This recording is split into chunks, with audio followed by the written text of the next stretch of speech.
अस्सलाम वालेकुम नाजरीन, कैसे हैं आप लोग। उम्मीद है आप सभी लोग अच्छे होंगे। स्वागत है आप तमाम दोस्तों का AIMIM न्यूज़ चैनल पर। 2024 में फिर यूपी से दाव आजमाएंगे असदुद्दीन अवैसी। कितने सीटों पर लड़ेगी चुनाव AIMIM। पिछले चुनाव में यूपी से दाव आजमा चुके बैरिस्टर असदुद्दीन अवैसी साहब एक बार फिर चुनाव लड़ेंगे। लोकसभा चुनाव में बैरिस्टर असदुद्दीन अवैसी साहब की पार्टी ऑल इंडिया मजलिस-ए-इत्तेहादुल मुस्लिमीन पिछले चुनाव में यूपी से दाव आजमा चुके ऑल इंडिया मजलिस-ए-इत्तेहादुल मुस्लिमीन के सांसद बैरिस्टर असदुद्दीन अवैसी साहब एक बार फिर चुनाव लड़ेंगे। 2024 में होने वाले लोकसभा चुनाव में ऑल इंडिया मजलिस-ए-इत्तेहादुल मुस्लिमीन के सांसद बैरिस्टर असदुद्दीन अवैसी साहब फिर यूपी में लोकसभा की 20 सीटों पर चुनाव लड़ेगी। पार्टी के प्रदेश अध्यक्ष शौकत अली ने कहा कि लोकसभा चुनाव के लिए पार्टी ने अपनी तैयारियां शुरू कर दी है। संगठन को राज्य में और मजबूत किया जा रहा है।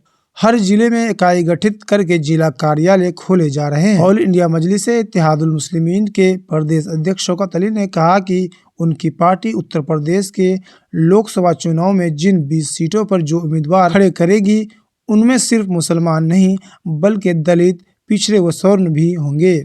2022 में यूपी की 100 सीटों पर ऑल इंडिया मजलिस-ए-इत्तेहादुल मुस्लिमीन AIMIM पार्टी चुनाव लड़ा था।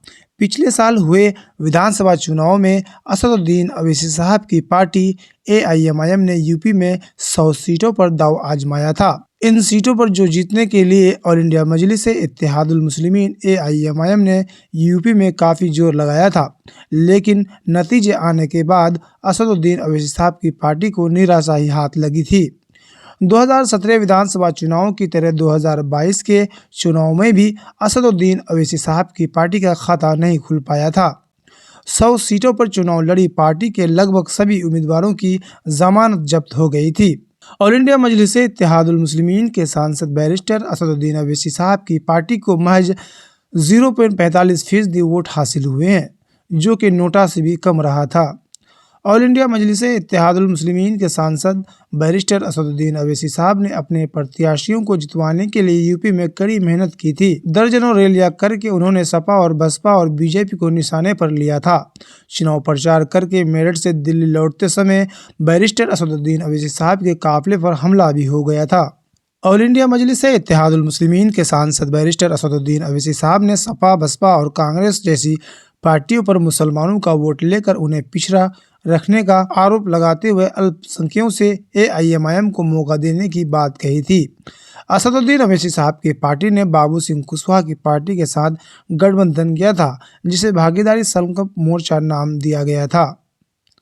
तो दोस्तों, कमेंट बॉक्स में आप बताएं कि लोकसभा चुनाव 2024 में कितनों सीटों पर MIM को लड़ना चाहे। कमेंट बॉक्स में आप अपनी राय जरूर दें। वीडियो को लाइक शेयर जरूर करें।